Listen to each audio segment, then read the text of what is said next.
with the talk today, my thoughts kept going to something that I had done about a week and a half ago. My family from Massachusetts, my son and daughter-in-law, and my two grandchildren, my grandsons, had come down to New Jersey like they do usually every August. And we go and do something. Last year, we couldn't because of COVID, so I was up there, but they were down a couple of weeks ago. And we went to Sesame Place in Pennsylvania. So for those who don't know what Sesame Place is, it's like a miniature, very miniature Disneyland, but for the characters out of Sesame Street. So, you know, Big Bird and Elmo and the Count and Bert and Ernie and, you know, all of these great characters that have been created over the years from the Muppets, from Jim Henson. And for the not only entertainment, but for the education of children, and I can extend that to adults also, because these characters that walk around Sesame Place to greet the children and to greet the adults also, they're all different. They're made of different colored fur, and they have different heights, and they have different characteristics. One lives in a garbage can, one lives in a nest, you know, one lives in an apartment with their roommate. There's all walks and crosses of life represented by these characters. And the thing that is taught is that it doesn't matter what color your fur is. It doesn't matter if you walk around with a wand like Abby Cadabby does. It doesn't matter if you live in a garbage can like Oscar the Grouch. It doesn't matter if you're grouchy or you're happy, because in that thread of life, we are all connected and we are all the same, and we can all learn from each other, from our differences and from our similarities. So when we were in this kind of world for a while, it was interesting to see the reaction from my grandchildren, because my 7-year-old, I say it like it's mine, but he is, my 7-year-old understands now that in that costume is a person, that it is not necessarily Elmo or Big Bird, but there's a person inside of that costume. And even though he understands that logically, there's still such an excitement when he saw these characters and they came and they hugged him, and he became, again, like we did as adults, kind of in that mindset of this is all possible, that this is all part of our world, whether logically we know that or not. The 4.5-year-old is still in the belief system that that person, that character, as they presented themselves, was that character. So his excitement was a little bit different, but it's always interesting to see the reaction. But as I kind of looked at these pictures over the last week and you know, remember the little bits and pieces of those few days there, started me thinking about how all of us really do wear costumes in this life, how all of us do have masks that we put on sometimes during this life. And I thought about the first costume we really have is really this physical body that we come to this world with. Because in essence, to me, and you may have a different thought about this, but in essence, to me, this is the costume that we wear in this life. This is the costume that defines from the outside how we interact or how we react in our world. Whether we're tall or short or bigger or smaller, whether we have brown hair or blonde hair or blue eyes or darker skin or lighter skin, that is what we are presenting to the world. And it is a costume in the sense that our soul, which is our true self, our soul is encased in this outer casing. which has skin, nerves, and all of these things that make a physical body. So we do have a costume in sense as we live our life. How we react to that costume, what we do with that costume, does determine sometimes how we function within the world. But beyond that, we also will wear certain masks in our life, in our lifetime. Not saying in this case that it is something that we are doing that is, we are trying to hide from something. Some people it may be, but more in the sense of how we present ourselves to the world in how we are feeling. For instance, I know this may be hard for you, some of you to believe, but I am essentially a very shy person. In new circumstances and places that I'm not familiar with, my first reaction is to go within. My first reaction is to be shy. My first reaction is to step back, not forward in that situation until I feel my feet more firmly on the ground. When I started this journey in spiritualism, in working not only with mediumship and healing, but also working in these kind of events like what we're doing now in services, I had to put on a mask. I had to put on a mask that appeared brave, that appeared in charge, that appeared that I could handle this. Even though below that mask, my heart was racing, I was sweating, I was nervous, I didn't want to do it. I figured, who's going to judge me? All of those things that go on in our thoughts, in our heads. But I put that mask on of, I can do this.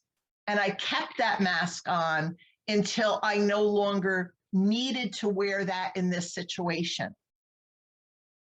And I thought about how often we use different masks, not to hide, but to allow ourselves to get through or to work through or to be present in a situation that otherwise we may not have been.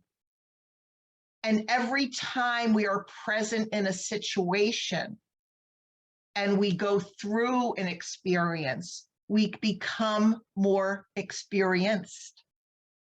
We have a different viewpoint. We may bring something more to the table for not only ourselves, for others. So the costumes and the masks that we put on aren't always for devious purposes. You know, like we think of a, bank robber, or the olden days where people would wear a mask, they'd go in, rob a bank and nobody knew who they were. That was before cameras and all that sort of thing. You think of Superman, which was always such a weird concept to me, that somebody could just, kind of take off his glasses, which was in some way a shield from the world, and all of a sudden become this superhero just by changing one aspect. But isn't that what we all do to some degree? We are all superheroes in what we do. And sometimes we just have to change something, move something, add something to go through the experience, go through the process, so that we then can stand firmly on the ground with that experience on our shoulders to say, I made it. I did it.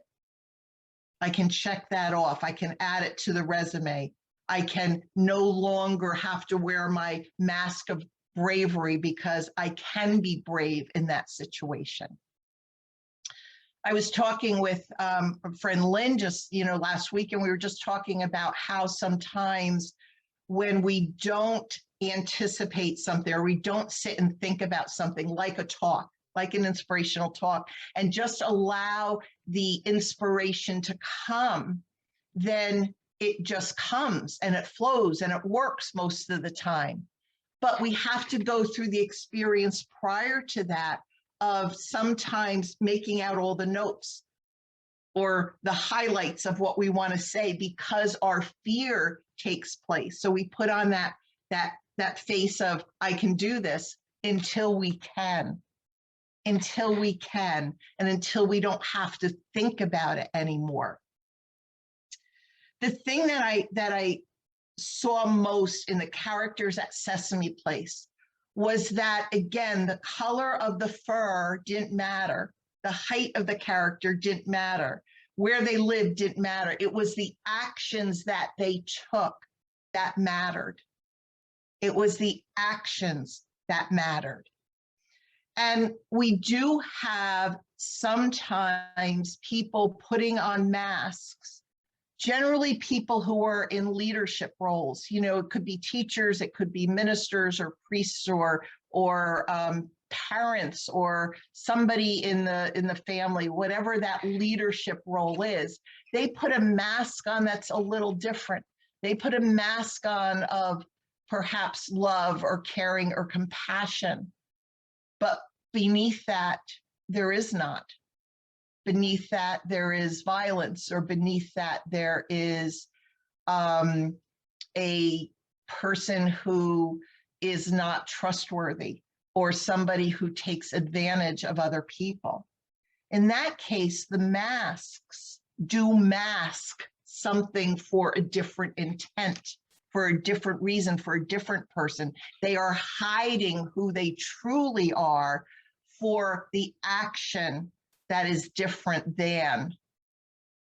And in those cases, that's where our own gut, our own instincts, our own instinctual parts come into play, that we can read that mask, not in the way that we see it physically, because physically it looks like this is a person who is there for somebody, not to take something away from somebody. And that's when our gut goes into gear. That's when we have to listen to our instincts and not waver. So if there's somebody with a mask that is masking something that is not a good intent, then we have to rely on our own intuition, our own sensing, and take a step away, or take a step back, or take a step to expose who that person is. So masks can be used in a lot of different ways. For our own being, to get through something, to experiencing something in a way that gives us the confidence to do something. Or it can be used in a way that's disrespectful to people. It's sometimes difficult for us to figure out that difference. But I will say to you, if you trust your instinct, if you trust that inspiration, then you can make a choice, then you can make a decision in that. And as we wear these masks, these costumes sometimes, we have to think about this for a minute. Can the spirit side of life, the spiritual energy, can they also represent themselves in a slightly different way? And in this case, I'm not saying for a time to be deceitful, because that's not the energy and the love of the spirit world. But can they also present themselves in a way that's more acceptable for somebody? And I have to say there is, and there's examples of this in spiritualism, in different circles. And the one that comes to mind for me most clearly is somebody who, I believe he passed in the 1980s, but Maurice Barbanel, that some of you may know or you may not know, but he ran he was actually somebody who was very skeptic of spiritualism. He was also a writer, and his goal originally was to go into spiritualism to bring the fraud out to people, to expose what was going on in spiritualism, in these physical phenomena circles, in the trance circles, in the communication of the spirit world. And he himself had experiences where he could only come to the conclusion of there's something here. There's something in the truth of this. So a little background on him. But he ran a physical trance circle for many years called the Silver Birch Circle, and in where the guide who manifested in the physical form from the spirit world was called Silver Birch, and he presented himself as a Native American Indian. And this was, and still today you can go in and you can see the Silver Birch teachings. But what happened over the years, finally, somebody within the circle had said to the control, Silver Birch, are you truly a Native American? Are you? Is that who you are? Because that's how you're presenting yourself in the physical form, in the dialogue, in the way that things were answered. And he said, no. He said, no, I did not live my life here on the earth as a Native American. What I did was I assumed this form because my medium, meaning Maurice Barbanel, would not have accepted me in his own prejudice as I was. So the spirit world took on a form, took on a costume, projected in a way that could be accepted by the medium, feeling comfortable by the medium, and thereby having these wonderful communications. Whereas prior to that, he would not have, because Maurice Barbanel would not have accepted the control as he was. Now, it leads us to talk about who we are seeing, who we are getting from the spirit world. Are they who they are? Now, in mental communication, we have ways to go through the process of the evidence and getting the clarification of it. And so we can be sure of who we are talking to. In a physical phenomena form, we may need to ask more questions, but not be afraid of the questions, not be afraid of asking, is what I'm seeing correct? And just like in the physicalness of us, it's okay to ask questions. It's okay to see somebody, to accept them, but to also question. Is that intent right? Is that what they are doing with that mask that they have on for the good or for the not so good? We have I believe, right to ask those questions. And we have what I would say is need to make sure that what we are experiencing, how we are expressing ourselves, who we are expressing to, and what we are hearing is coming from the best truth that there can be. It is not about the outward appearance. It is not about the temporary mask we put on to help ourselves deal with a situation or a problem or an event or an experience. But it is about the action that comes from that.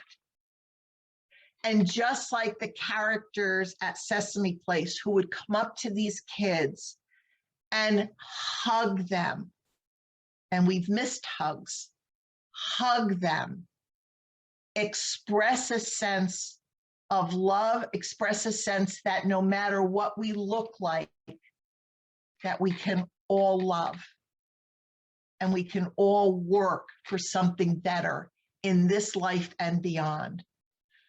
So the thought today here is just not my experience in having a little mini family vacation that we've missed in the last year and a half, but by the lesson that I learned that day, watching these characters interact with these kids and watching them, the kids, not judging them for how they looked or whether they were in the garbage can or whether they were in the parade. It didn't matter, because what was experienced was love and caring.